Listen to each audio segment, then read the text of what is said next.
Gonna let our bodies talk. Gonna let our bodies talk. Let our bodies talk. Don't say we're gonna let our bodies talk. Let our bodies talk. Don't say we're gonna let our bodies talk. Gonna let our bodies talk. Let our bodies talk. Don't say we're gonna let our bodies talk. Come baby, baby, pull me close. Don't say we're gonna let our bodies talk. Gonna let our bodies talk. Let our bodies talk. Don't say we're gonna let our bodies. Donc je suis Georges Weber. Je suis responsable sur la France, donc la distribution de produits pour sol sportif d'une entreprise qui s'appelle Service Centre. Alors surtout, on a un quart d'heure ensemble. Ici, la personne timide, c'est moi, donc n'hésitez pas à poser des questions. Il n'y a pas de mauvaises questions, il y a surtout des mauvaises réponses. Donc n'hésitez pas. Les surfactants, c'est une famille en général, on peut dire, qui est assez nouvelle.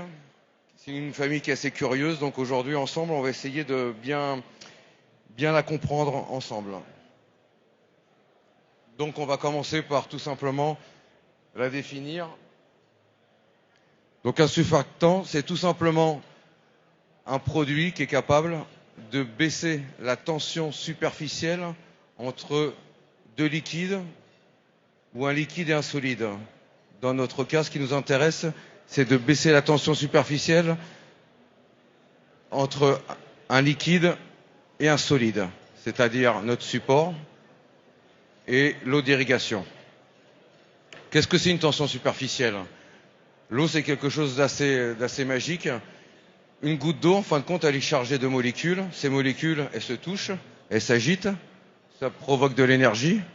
Et cette énergie-là, en fin de compte, provoque une tension superficielle sur toutes les surfaces libres de la goutte. C'est ce qu'on retrouve sur cette photo.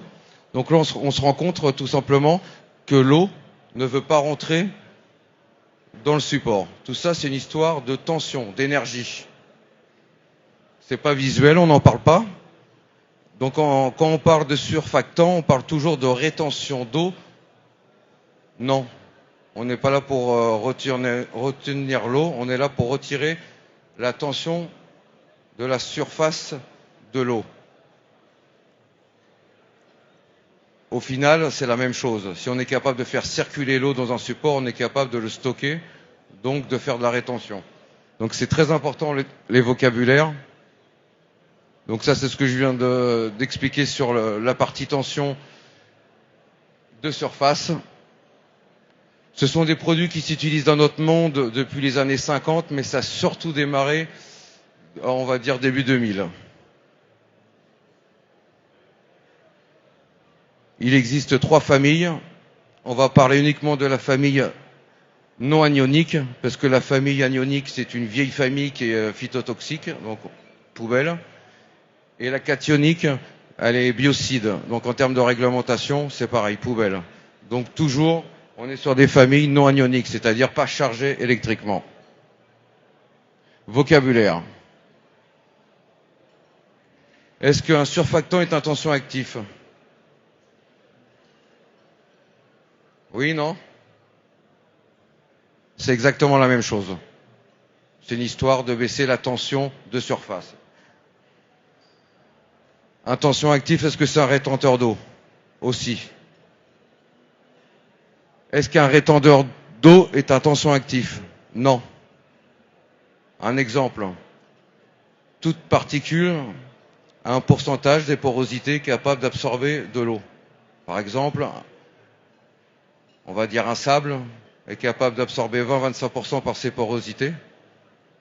Et d'autres matières, on peut monter jusqu'à 60-90%. Des éolites, des matières organiques. Mais c'est par rapport à leur volume. Ça n'a aucune action chimique sur le problème que l'eau a, c'est-à-dire cette tension de surface.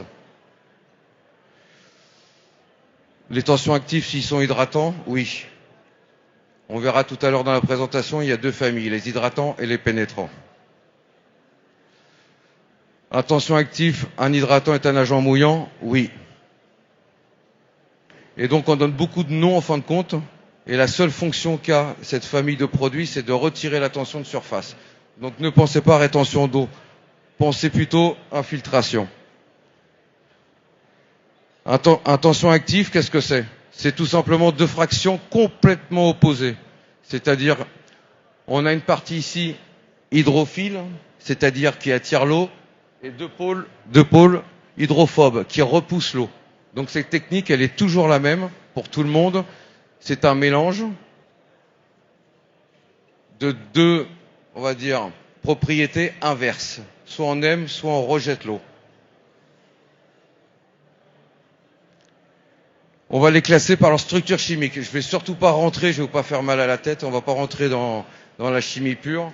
La seule chose qu'il faut retenir de cette diapo, c'est qu'il y a deux mondes dans les surfactants. Il y a des structures linéaires, c'est-à-dire une seule branche, comme on vient de voir avant, et des structures qui sont multibranches.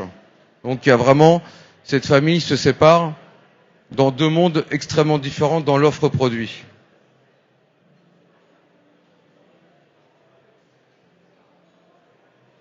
La structure linéaire. La première famille, la polyéthylène, c'est une vieille famille, on n'en parle pas. Aujourd'hui, il n'y a plus de propositions sur ce type de produit. La deuxième famille,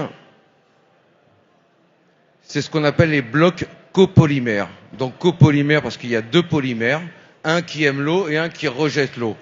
Donc ici, vous voyez, ils sont tous à base d'oxypropylène ou oxyéthylène. L'éthylène, c'est plutôt la partie hydrophile qui aime l'eau. Pour les buveurs de pastis, vous savez bien que l'eau et l'alcool se mélangent bien. Et sur la partie, on va dire, propylène, c'est un rôle hydrophobe. Donc c'est vraiment cette technologie d'alterner deux familles. Alors souvent on me pose la question, parce que ça fait peur un peu ces noms-là, si ça c'est organique. Ce sont des compositions à base de carbone et d'hydrogène. Donc c'est bien organique. Ce sont des matières de synthèse fabriquées par l'homme avec des éléments organiques. Après vous avez une autre famille qui s'appelle à base d'alkyle polyglucoside. Ce sont en fin de compte des dérivés de glucose qu'on utilise. C'est surtout des produits qui permettent d'infiltrer. Et après le dernier, on retrouve cette première famille, c'est-à-dire les blocs copolymères. C'est les génériques de cette famille des surfactants. Et donc on en retrouve qui a été amélioré en rajoutant un méthyle, c'est-à-dire ça a été breveté, donc il y a une offre ici qui est un peu supérieure sur des structures toujours linéaires, c'est-à-dire des structures simples. Donc là on l'a visuellement, on se retrouve toujours, peu importe la forme, sur les blocs copolymères, un pôle hydrophobe et des pôles hydrophiles. Donc l'eau est piégée ici, en général, et ici, ça crée des formes, et pareil, l'eau se stocke sur la partie hydrophile. Elle se stocke parce qu'elle peut circuler, parce qu'on a retiré la tension de surface. Ici, l'autre famille, on est sur donc des bases de sucre, des glucoses, et ici on est sur des blocs copolymères. La seule chose ici, la forme, elle est descendante. Là, on a des propriétés d'infiltration. Ce sont des pénétrants. Donc ça ressemble à ça dans le sol. On retrouve toujours ces deux fractions.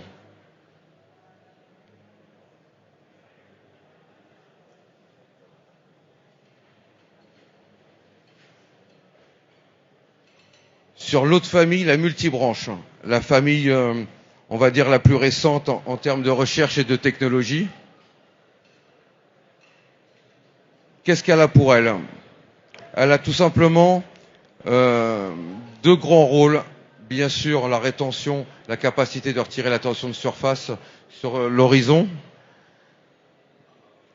Et c'est de retirer les particules hydrophobes. Le problème dans notre monde de sol sportif, c'est qu'en surface, on a toujours cette matière hydrophobe et donc on a besoin de la retirer. Est-ce qu'on peut la retirer d'une autre façon? C'est très compliqué. La dégradation de ces matières hydrophobes, ce sont des acides, des lipides. Et certains, ça tarde 200 ans avant d'avoir une dégradation biologique. Donc on n'a pas 200 ans pour le faire. Et donc ce sont des techniques brevetées qui permettent de retirer déjà sur une première année d'application, sur des essais universités aux États-Unis, 30% de l'hydrophobie. Donc c'est très significatif. Et le fait d'être multibranche, quand on a, on va dire, une dégradation du produit biologique dans le sol, il est capable de se régénérer et d'avoir une durée d'action beaucoup plus forte. C'est-à-dire, ce type de famille, on est tranquille pendant 30 jours au moins, grâce à sa structure ramifiée. À quoi ça ressemble?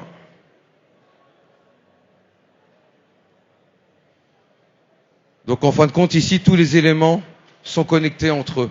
C'est-à-dire, la partie hydrophile et hydrophobe est reliée par des points avec une masse moléculaire très forte. Et c'est cette particularité qui fait descendre tout ce qui est particules hydrophobes. Donc pourquoi un produit dure pas toute la vie? C'est tout simplement, c'est que ces produits-là, ils sont dégradés par la vie microbienne, ils sont mangés. Ils n'ont aucune toxicité, bien sûr, pour cette vie microbienne. Alors ça, avant c'était des beaux dessins, ça c'est un agrandissement de la réalité. C'est-à-dire qu'on travaille avec des supports qui ont des gros soucis d'acceptation de circulation parce qu'on a beaucoup de cire, on a beaucoup d'éléments qui viennent remplir les porosités. Et en général, ces matières sont très chargées et ils sont hydrophobes. Donc on a vraiment besoin d'utiliser des matières qui nous permettent de pouvoir faire circuler l'eau dans ce type de substrat. Et ça, c'est pas un green, c'est un green récent. Hein. C'est pas la pire des photos que j'ai choisies ici. Hein. Donc vous voyez bien quelques systèmes, quelques racines secondaires apparentes. Et les cires hydrophobes, on les trouve souvent sur les sables. Hein.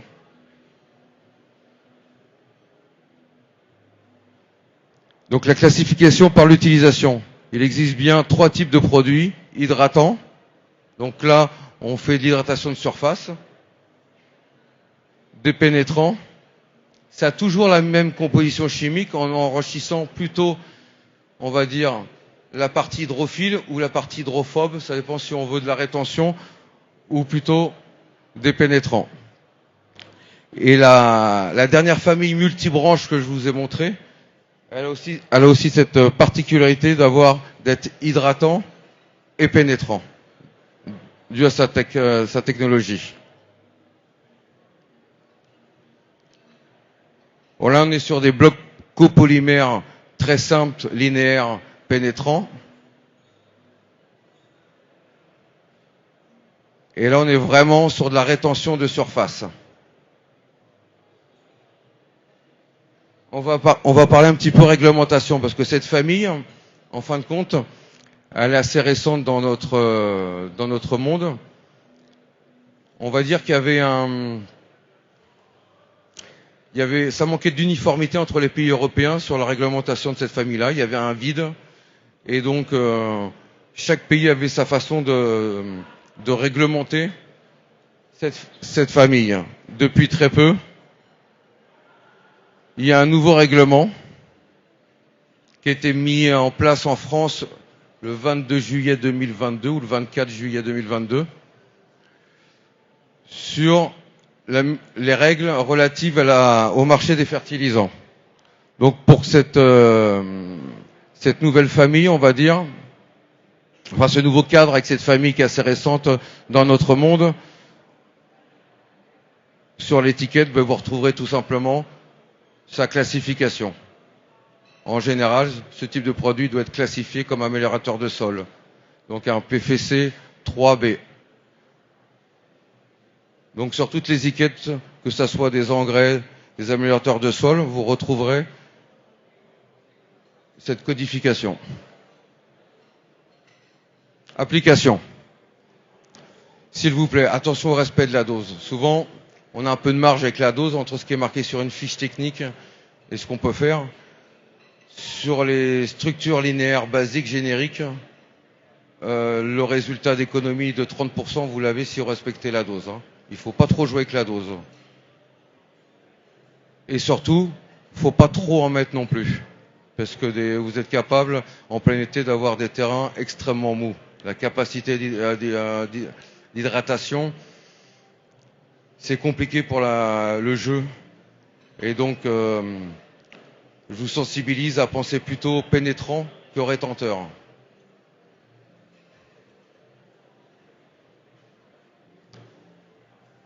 Il faut mesurer absolument. Chaque greenkeeper doit avoir une sonde d'humidité. Ça, c'est extrêmement important quand on parle d'économie d'eau, d'acheter des tensions actifs. La première chose, c'est de savoir notre taux d'humidité sur le green. Extrêmement important.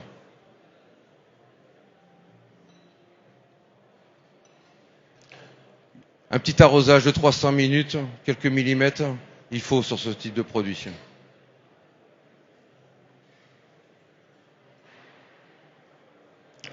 C'est assez récent pour la France, mais aujourd'hui on a des solutions sur tout le parcours.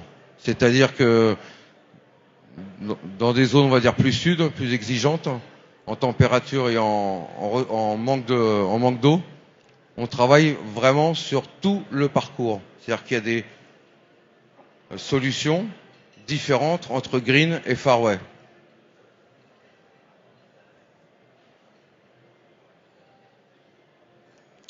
En dehors de on va dire, la capacité d'améliorer la circulation de l'eau sur notre sol sportif, ce qui est extrêmement important, c'est qu'on est capable d'améliorer aussi la disponibilité des éléments nutritifs pour les plantes. Parce que tout simplement, une solution de sol et l'eau, c'est exactement la même chose dans un sol. La plante, elle boit, elle mange pas. Donc, pour avoir une meilleure régularité de la conductivité, de la salinité de votre support, il est extrêmement important, en fin de compte, de penser que l'utilisation des tensions actifs vous permet d'arriver à ça. La capacité de rétention d'un feutre, elle peut être 5, 10, 15 fois supérieure au sable. Dans des situations de feutre, n'utilisez pas de rétenteur, c'est une erreur. On fait un système d'éponge, on asphyxie, toutes les porosités air, en fin de compte, on les réduit et c'est dangereux. Donc quand il y a du feutre, il faut travailler uniquement avec des pénétrants, uniquement, qui vont permettre justement de faire la connexion entre le feutre et la racine. Combien de fois ça m'est arrivé de prendre ma sonde et après les 6-7 cm, l'horizon racinaire primaire, ben on passe de 25 à 5. Il y a un problème vraiment de connexion à cet endroit-là. Et les pénétrants, là, et surtout les multibranches, sont capables de jouer un rôle significatif. Donc choisir plutôt des pénétrants et compléter avec des hydratants. C'est-à-dire qu'à un moment donné, on est sur des évapotranspirations beaucoup plus fortes, 5, 6, 7, 8 mm. On peut rajouter un hydratant dans un pénétrant. Il existe aussi dans la possibilité, dans le sud, c'est quelque chose qui se développe beaucoup et à l'étranger. C'est tout simplement, comme on travaille l'ensemble du parcours, c'est mettre le produit dans l'injection. Extrêmement important, c'est un outil, les tensions actifs, souvent oubliés dans le regarnissage. Des regarnissages de septembre, quand on ne contrôle pas, on va dire, l'humidité du premier centimètre, ça devrait être obligatoire. Là, on perd beaucoup. On perd beaucoup, en fin de compte, en termes de mortalité de plantes. Le problème d'une graminée, c'est vraiment d'assurer ses 4 premières feuilles. Donc, en termes de rétention d'eau de surface, utilisez là vraiment les tensions actifs, en termes de regarnissage.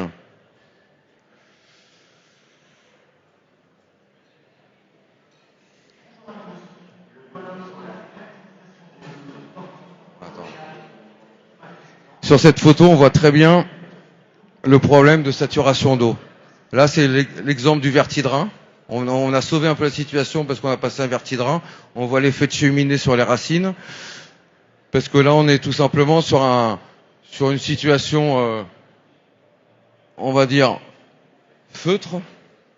Et dans ce type de situation, ce qu'il faut utiliser, ce sont des pénétrants. Quand je dis pénétrants, c'est surtout la capacité d'uniformiser plus de profils et d'augmenter la rétention aussi en eau. Donc j'ai terminé sur la présentation. J'espère que ça n'a pas été trop lourd. Il y a des questions ?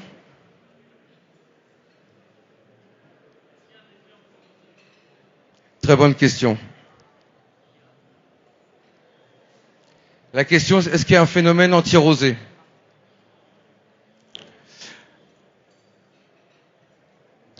Tous les phénomènes anti-rosés de ces produits-là, tu les auras suivant le rythme de coupe en fin de compte. C'est le souci. Je peux dire oui, mais sur le terrain, en fin de compte, dès que tu as fait 3 coupes, donc on ne peut pas les travailler dans ce sens-là.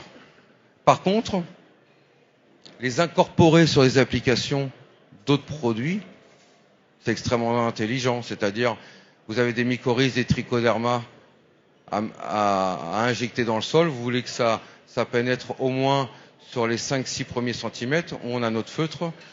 Il est extrêmement important d'utiliser de la technologie la multibranche pour respecter le vivant et le pénétrant. Voilà. Ça c'est important aussi, ça améliore beaucoup l'efficacité. Tout ce qui est soluble va améliorer en fin de compte l'efficacité du produit.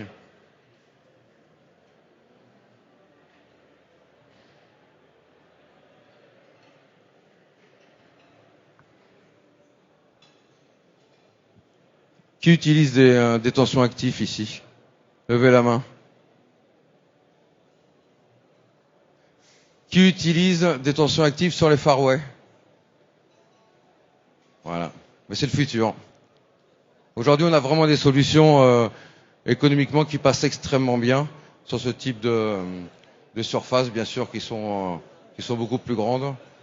Donc on a des solutions aujourd'hui sur l'ensemble du parcours.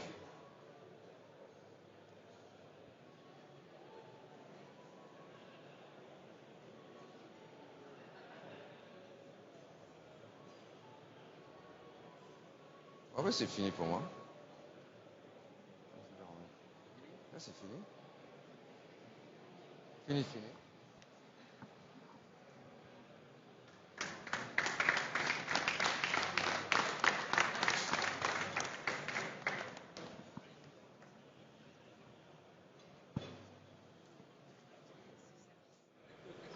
Gonna let our bodies talk.